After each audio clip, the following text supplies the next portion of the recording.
Okay, I am finally back after probably over a month of not recording anything. I do have a special guest here. Let's hope she behaves. This is Tina. I've mentioned her before. This is my pup. Stink Pup Jones, we call her as well. Frankie is down here. You guys have seen Frankie before. He was snoring.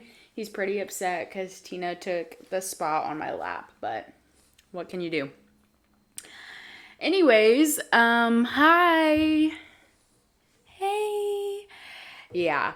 So essentially, where have I been? That's the big question. I know in the last episode I mentioned me and Blake had just bought in a house. Just bought. Um, and we were in the process of moving. And we definitely were. It was a very rough move. I did not expect it to be that rough. I did try to record some because I wanted to like vlog it and everything and show like step by step, but it just ended up being way harder than our other moves were, and it really just drained me. Like I felt like I was running on empty, and it just took a lot out of me. So I honestly just didn't even think about recording. I didn't feel like I had the time. It took so long. We are finally unboxed and we do have it like decorated for the most part, but there's still a bunch of projects that we want to do, which I am going to start recording. I'm going to be better at this. So there's that. But that's essentially where I have been. It took everything out of me and I was disappointed because, like I said, I wanted to do those like vlogging videos, but there's still a bunch of house content that is going to come because it is never ending and we have a lot of projects that we want to do. So that's where I'm going to redeem myself, hopefully. Frankie, please do not mess anything up. So this episode is going to be a little different. In a way, this is kind of going to be like my tell-all.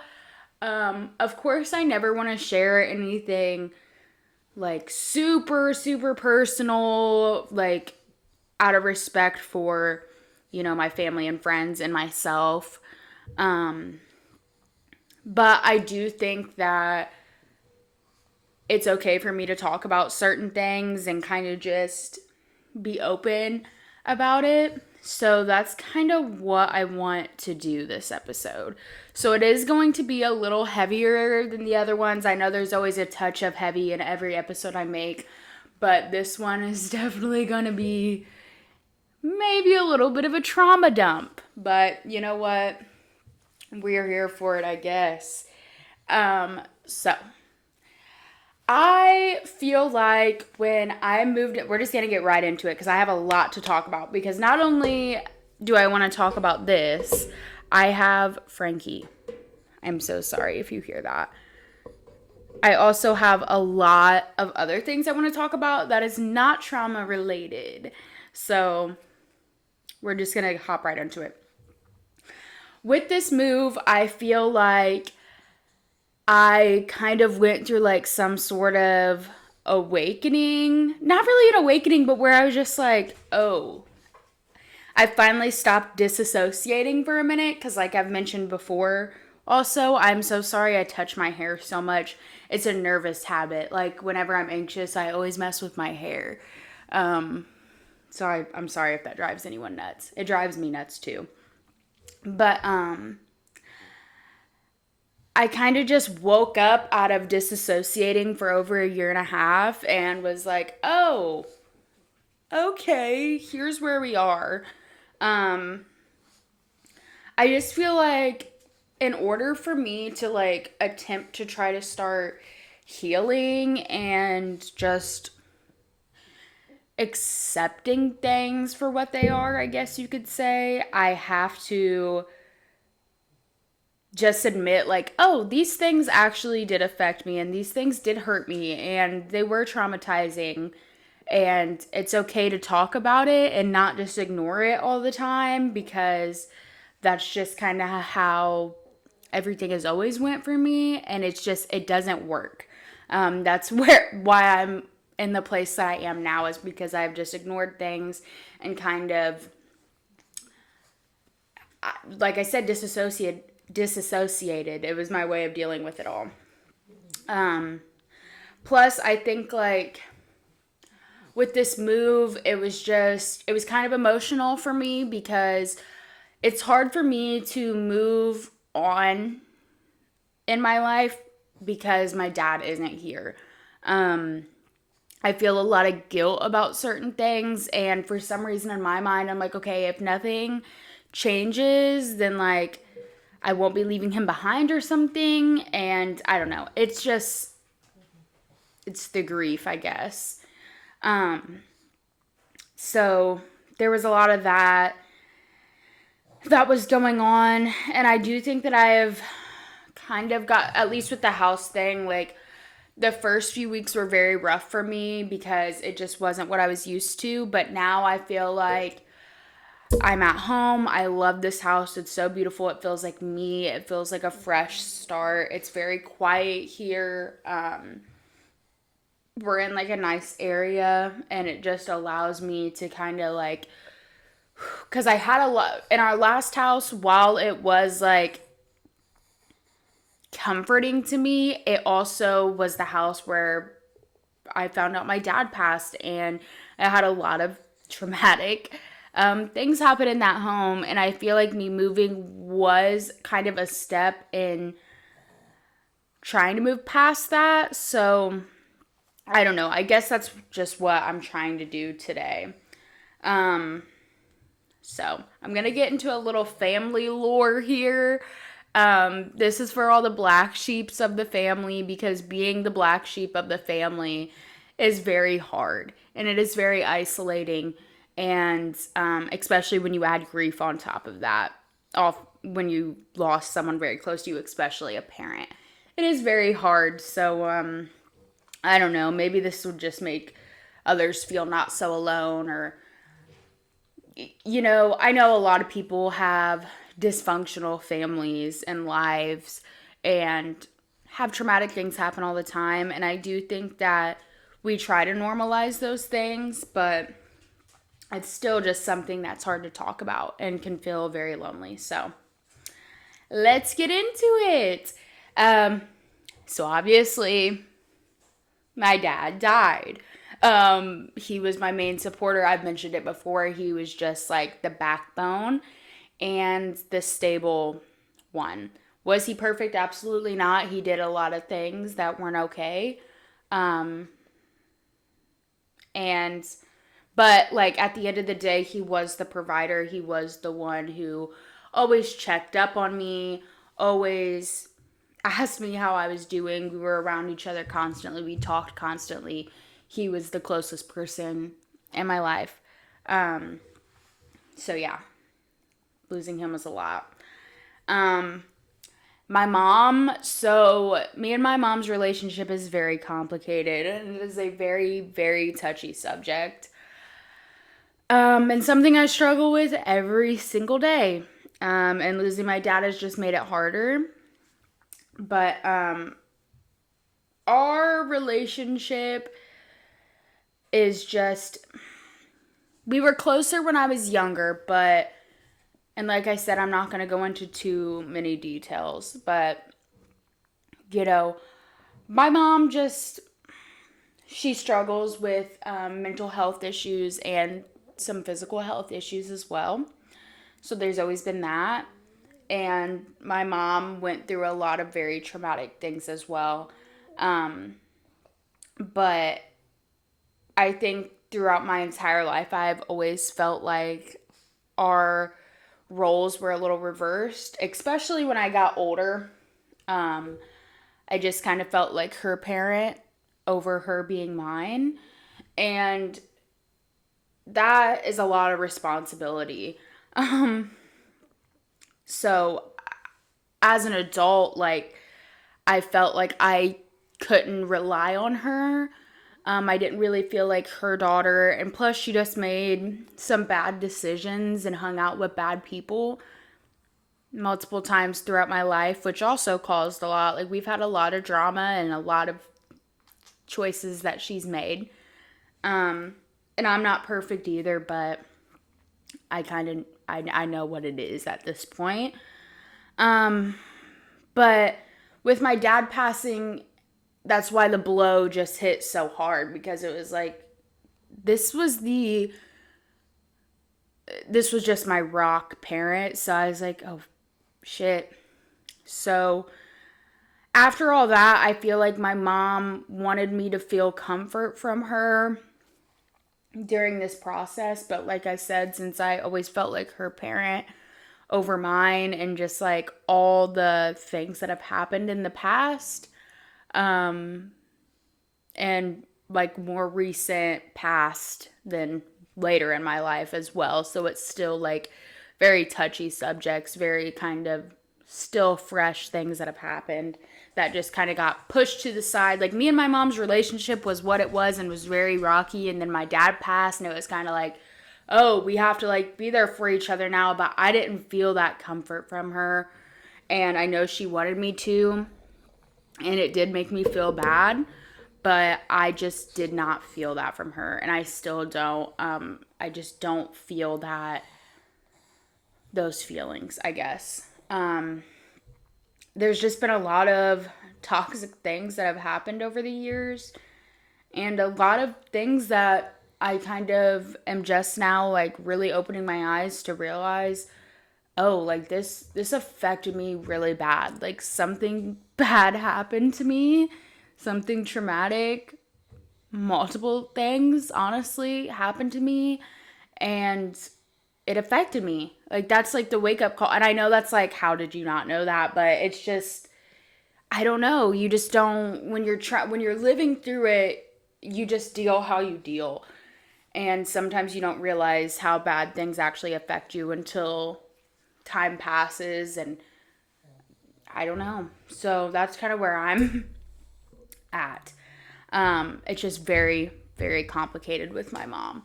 So, and then, you have my brother on top of that, who's only 12 years old. So I feel an immense amount of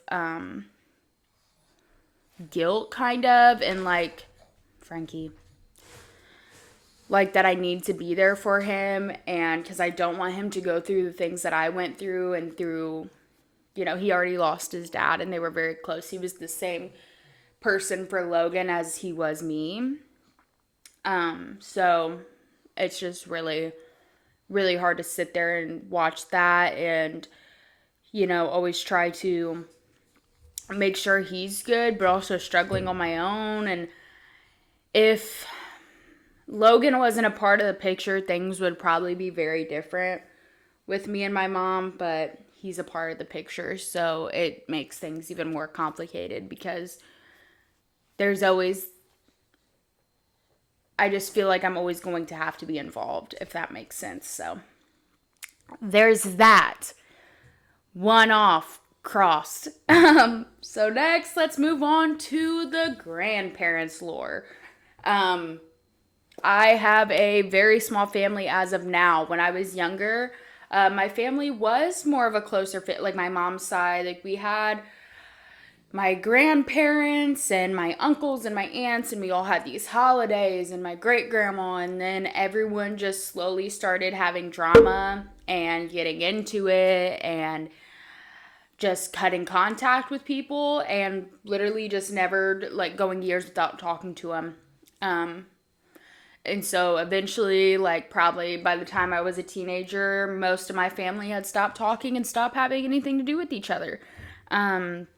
My aunt, my mom's sister, we were very close growing up. I had cousins. I mean, I still have cousins. I was at her house almost every weekend when I was younger, and we were very close. And as I got older, drama went down. Her and my mom stopped talking. She stopped talking to me. She up and left for Pennsylvania. My cousins are still here with their dad, but she up and left to Pennsylvania, and doesn't have a relationship with my mama, my papa, me, my mom. Actually, the last time we talked, it was a not good situation, and haven't talked to her in years. And she doesn't have anything to do with my mama and papa. I mean, my mom doesn't talk to her. So, like, this is just a very common thing with my family. So, yeah. My mama and papa, I grew up, that's my mom's mom and stepdad. I grew up, and, oh, Frankie, please don't. I'm so sorry. 1 second. Okay. Yeah, I'm sure you can hear her little snorts. Frankie, can you go? Go. You're not going to be able to be in here. He's mad because he wants up here. Anyways, to get back into it, my mama and papa, guys, you're making it really hard. We were very close. I lived with them at certain points in my life. And yeah, when my dad passed, I was actually, we had some falling outs after I graduated high school. We had a point where we didn't talk because they didn't want to talk to me because I was upset that my papa didn't come to my open house when I was already upset that I graduated during COVID, so they couldn't come to my graduation. So that was the only thing they could come to, and he decided to skip over drama. And then they decided not to talk to me. Well, we resolved that by me resolving it essentially and going to them. And they were there for me. They were close to Blake. They would have us over for dinners and stuff. And we were pretty much good until this past year. I relied on my mama for a lot of support when it came to my mom, which they don't talk to my mom either. It's very split up in my family. Very dysfunctional, toxic. No one can get along, and everyone would just rather not talk to anyone than resolve it, so it is what it is. But I relied on them, and I relied on my mama a lot during my dad's passing because I didn't feel like anyone's daughter anymore. I miss feeling like someone's daughter. My dad is as I got older, truly the only person who made me feel like I was someone's daughter.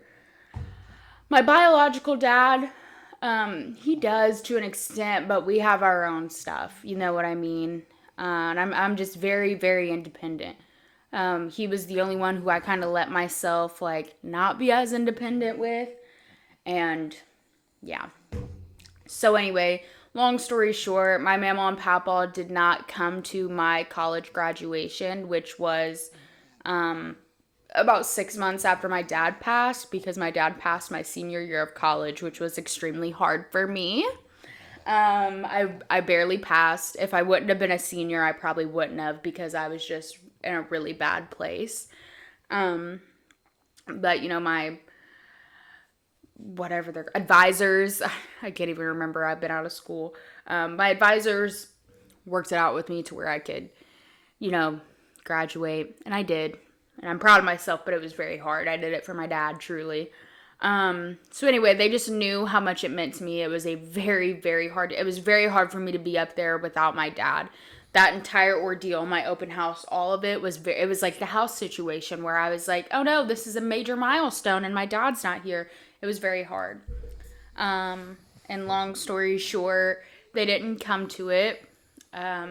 It was really embarrassing because I was looking out for them, and I called them when after I walked the stage and went outside to take pictures, and then that's when I found out they didn't show up.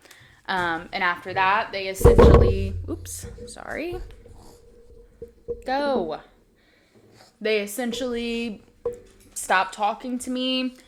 They didn't wish me a happy birthday. They didn't say anything to me on Father's Day. They didn't say anything for my dad's anniversary, his 1-year anniversary, or wish me a Merry Christmas or Thanksgiving, pretty much anything past that. I'm so sorry about these dogs. This is the last time they're going to be able to be in here.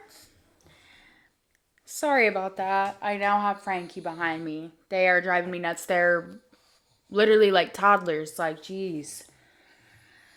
Anyways, they stopped talking to me. They haven't talked to me since. And, it's going on a year since they haven't talked to me. So, That's our relationship now. And, you know, it does make me feel really bad. I get sad about it. I think about it so much because I know how short life can be. But it's like, why does it always have to be me to fix it? Why does it always have to be me who gets hurt and then me who has to be the one to make things okay? Like, it just doesn't seem fair. And I'm just done doing that. Like, it's just such a common thing. Like, I can't do it anymore. It's happened to me so many times. I truly can't do it. And like, if you felt like you could do something like that to me during the hardest part of my life, it's just like, I don't think I could ever look at you the same. And that's how I feel with like many of my friends that I've lost throughout this process. It's just like, I can never look at you the same now because I needed you so bad and you just didn't show up for me. So it's a little bit of a common theme in my life. Thank God for my boyfriend and my friends. Oh, my fiance. Sorry, my fiance. Thank God for my fiance and my close friends that I have and my fiance's family. And the few family members I have that did okay with me. But yeah. So there's that lore. And then, you know, my biological dad, like, our relationship is good, but we don't talk about my dad. It's an awkward situation. Because they didn't get along. He always felt some type of way. Sorry, Tina's being bad.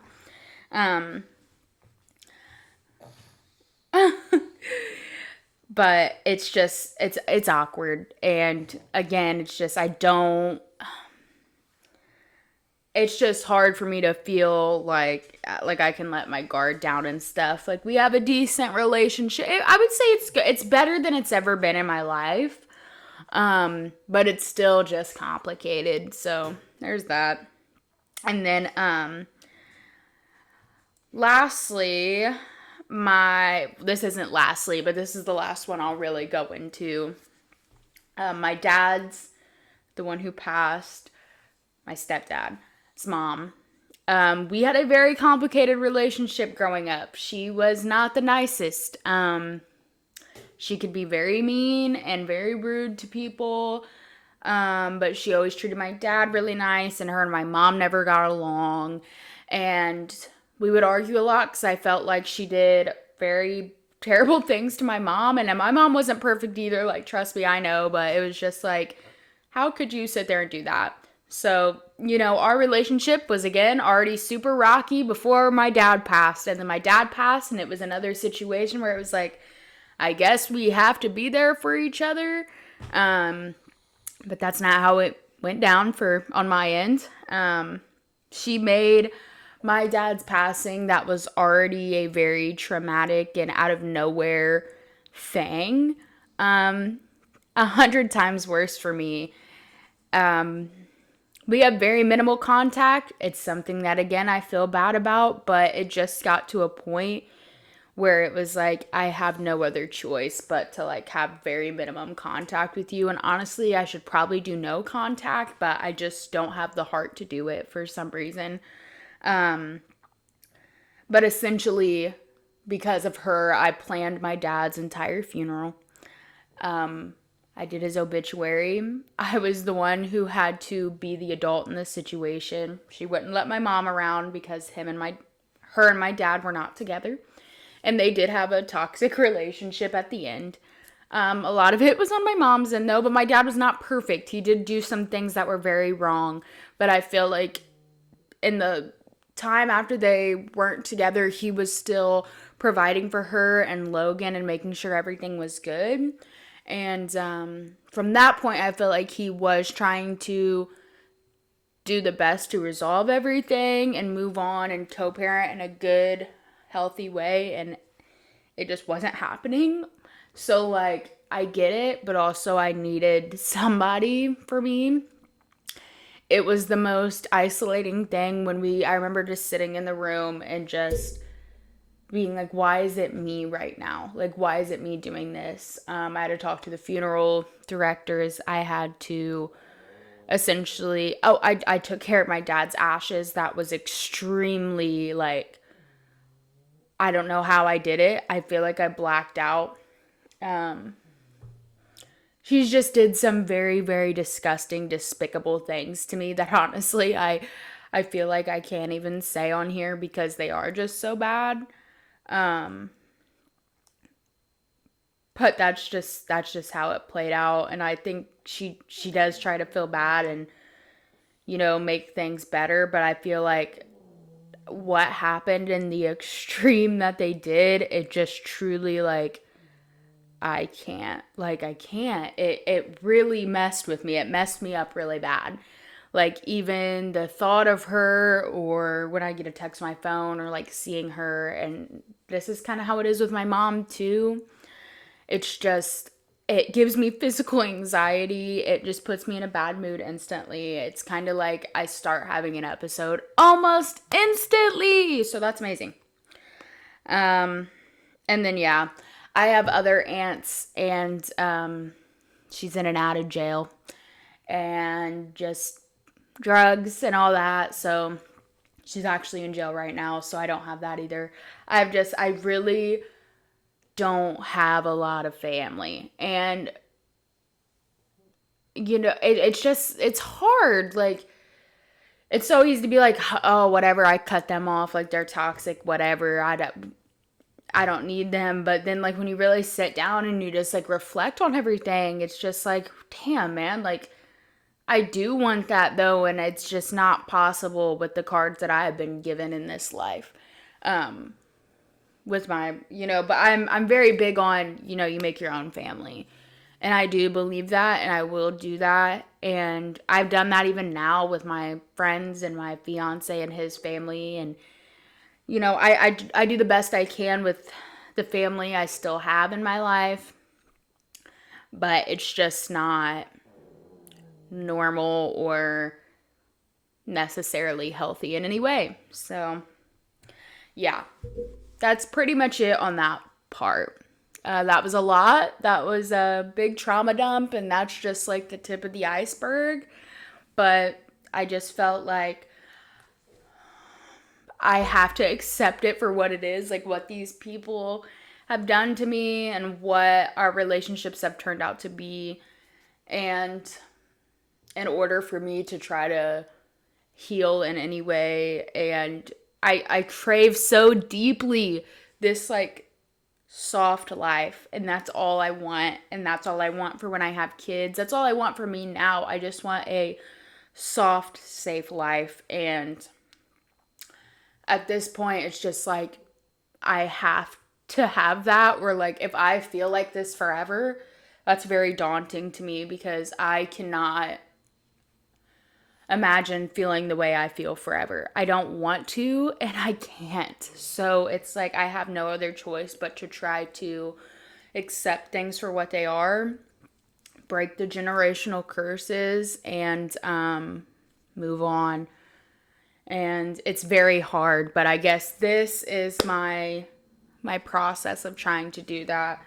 This is my journey. This is the beginning. It took me a year and a half, and obviously I'm still not like, oh, I woke up and now I'm like, everything's going to be better and I've accepted this and I've moved on, and that's not the reality of healing. Healing is not linear. But I think at this point, like, I just know, like, okay, in order for me to feel some sort of happiness, like, I just can't be a part of those things. So here's to being the black sheep of the family. Yay! It's rough. I'm 23 years old. What the hell am I even doing as the black sheep of the family? I don't damn know. Like, I don't know. I don't goddamn know. Anyways, enough with the trauma dump. That's just where I'm at right now. This has all happened in the last 4 to 6 weeks. So we're at the very, very beginning of it. I'm in the trenches right now. I won't lie. Anyways, let's get into some fun stuff. So, first of all, I want to say I love reality TV, trashy reality TV. I love it. I've talked about it before when I told my 21st birthday story with Jersey Shore, but I did start Unexpected. I know I'm kind of late to the game, but I grew up like watching Teen Mom and stuff with my aunt. Um, so I always liked those shows. But the tea on Unexpected is crazy. Did I binge watch up until the recent season? Yes, I did. Did I just start it literally maybe a month ago? Yes, I did. If that shows you where I'm at mentally. Anyways, Unexpected is crazy. I do love it though. I've got my favorite girls on there. This season though, with the 13-year-old and I think she's 15. He was 12 when he got her pregnant. Ma'am, I wasn't even thinking about that at 12. I was scared. Like, what? I don't know. It's just nuts. So that's what I've been watching. The new season is T. But I love the OG girlies. I watched the Hannah Montana reunion. Bawled my eyes out. Bawled my eyes out. It was so good. Were there some parts that I thought could be better? Absolutely. Why was Chapel Roan on there? And sorry if I don't say your name correctly. I'm not the biggest fan of her. I know I'm probably going to get... I did used to like her, but I feel like she's mean to her fans and just... I don't know. I think she has an attitude problem. But, yeah. Hannah Montana, it was so good. I loved hearing her talk. But what I will say... Okay, well, first of all, I loved Hannah Montana growing up. I was born in 2002, so I was young for it. I won't lie. Like, I was on the younger side of the fans. But I remember having a Hannah Montana birthday. I actually have pictures of my dad standing next to me at my Hannah Montana birthday with my Hannah Montana cake. I also have such a vivid memory of Christmas. It was like, I don't know, I feel like this is one of my, like, early memories. Because I don't have the best memory. I wonder why. But one of my earliest memories was Christmas morning. I woke up. I remember my dad and my mom. And I got the Hannah Montana guitar. Like the little fake... Well, it wasn't a fake guitar. It was like a play guitar. I got that. And then I got the microphone. I had all sorts of stuff, Hannah Montana. So I loved her. And I also love Miley Cyrus with such a passion. Like, if she went on tour, I would spend my life savings to go see her concert. I love Miley Cyrus. I love her during the Bangers era. I love the Bangers album. Drive is one of my all-time favorite songs. That song is so good. Actually, I'm going to have to listen to this song now because I have some errands to run. It's going on in the car. So good. But the song at the end, because I was already feeling emotional over the Hannah Montana thing, because I do have such a strong connection. Like, when I think of Hannah Montana, I think of my dad, because my dad just, like, always knew how much I loved Hannah Montana. Like, I have those memories of, like, my Hannah Montana birthday and watching Hannah Montana and my parents going and when the Hannah Montana collection was at Walmart, if you know, you know. Just all that. So nostalgia will be the death of me.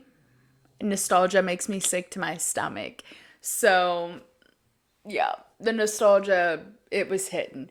But when she came on and sang that song at the end, it was bad. Because that song just made me, wow. Oh, I'm already crying. I'm actually about to, like, it makes me feel emotional just thinking about it because I feel like the lyrics resonated with me so much. And when she said the lyric about your dad missing you, it just felt like he was almost speaking to be about to get emotional. It felt like he was almost like speaking to me. Because I had been thinking about my dad throughout the entire... the entire episode. And then, like, The song had already had me like, oh wow. And then that second verse hit and it was just like, don't forget to call your mom and dad too. He misses you. He might say he's doing fine, but you're always on his mind. And I was just like, I passed away. Like, I'm like, oh. So, yeah, it was a 10 out of 10, but it got, like, even just talking about it, as you can see, makes me emote. That song is like, wow. So, it was very good, but wow, nostalgia will really be the death of me. But her performances during that, wow. Wow. And when she was wearing that sparkly dress, she looked stunning. Like, she is genuinely one of the most beautiful, like, human beings I've ever seen in my life. She is so, so pretty. Love it for her. And I love that she's, like, kind of also accepting, like, her part of her life that was, I'm stumbling over my words, accepting that part of her life and for what it was and accepting it with love and just kind of closing the chapter. Oh, I just feel for her. Okay, so for books, I've been doing a lot of reading. During this time, I think I did say that I was reading Fourth Wing on the last one. Finished the series, and I do see that she's in the process of writing the fourth one. I'm very excited about that. Hi, Zayden. I love him. Is he on top? Is he topping Rhysand? No, but he's right under him. Wait a minute. At the same damn time. Huh? Who said that? Anyways, so good. So freaking good. I think the third book was literally my favorite of the entire series. Was the ending a little bit confusing? Yes, I did kind of have to, and I think it's just because I'm someone who, like, when I read, I like to really process what's going on. I try to just read for the plot, which I could do sometimes, but when it comes to, like, a book that has a lot in the series where I know I'm gonna, like, need to know the lore, I do try to understand it a little bit more. But so good. I would say my rank would go 3, 1, 2. I just think the second book dragged a little bit, but still very, very good. I would say series and all, I would say 9 out of 10. I'm super excited for the ACOTAR new books. 6 and 7, she released the dates. I did pre-order them off at Target. Immediately added, do I have the other books in my collection yet? No. But I'm going to get them because I do need that collection in my house. Because also I love the look of books and I love physical books. They're just expensive, but I'm going to get them eventually. She also announced that, like, the Target editions have, like, some special thing with them. So, like, if you pre-ordered them, like, she has, like, a special surprise. So I'm very excited to see what that is. But since that one is coming out in October, the 6th one, I have started Throne of Glass. As you could see, I did start with Assassin's Blade. I know that people argue on, like, the order you should read Throne of Glass in. I did listen to my bestie girl, Gabby, who got me put on to all of this fantasy. And she said the Throne of Glass is super emotional, which I already knew, which is why I waited until there was some sun outside, because I have to get serotonin from somehow. Seriously. I'm already running on 10 milligram Lexapro. We gotta have the energy drink. We gotta have the sunlight, and then maybe I can take on this series. But she told me that if you start with this one, it's kind of cool because it's like individual stories in it. And then you start the series and you can kind of like remember it. And she also said that if you read this first, it'll like emotionally mess you up even more, which I don't know why I agreed to that, but that's just the kind of person I am. So I did start with this. I am halfway through. I just started it this week. It's fire. Loving that so far. So I am officially on my first read of the Throne of Glass series. Right now, I'm okay. I probably won't be okay in the next few months. But my goal is to have the entire series done by October. So that is my book stuff. What else did I want to talk about? My games. Okay, so right now I'm still playing Spiritfarer. It's made me cry multiple times. It was recommended to me from my, kind of like my future sister-in-law.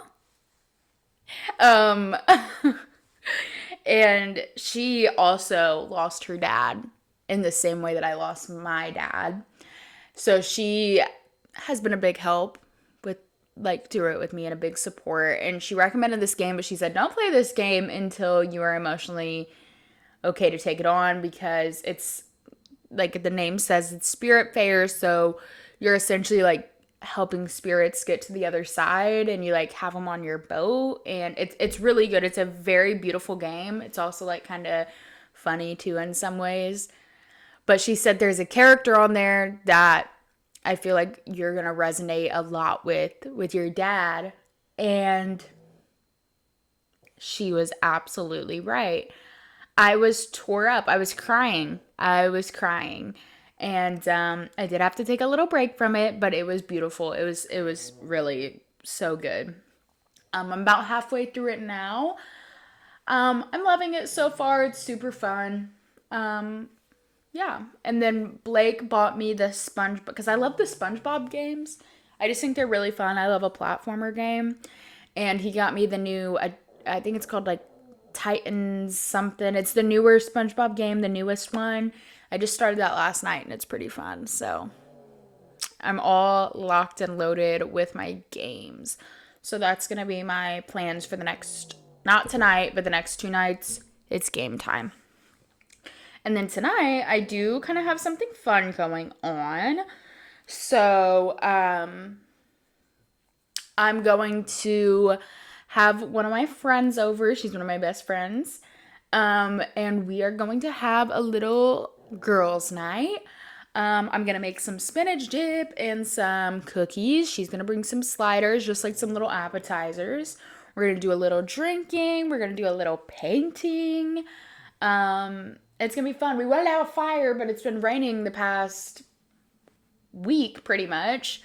So I don't think we're going to be able to have the fire, but it's going to be fun. So a little girls' night it is. I don't know what we're going to drink yet, but I'm excited. So I have to go to the store after this and go get some stuff, go get some new paint. I haven't painted in a while. I used to do it all the time, but I just like got so depressed that I stopped doing the things that I like to do. So I can't decide if I want to do like something fantasy, like themed painting, or like a Valaris, or if I want to do like a cute little cottagecore painting to go in my kitchen, which I need to show you guys everything. I'm also going to run by Goodwill to see if they have any trinkets, because my kitchen is like grandma cottagecore themed, and I've done a lot of thrifting. I'm going to do some vlogs coming up because I've thrifted so much and I'm very proud, and it's really coming together. So yeah. And then tomorrow, or sorry, no, not tomorrow. Tomorrow is Saturday.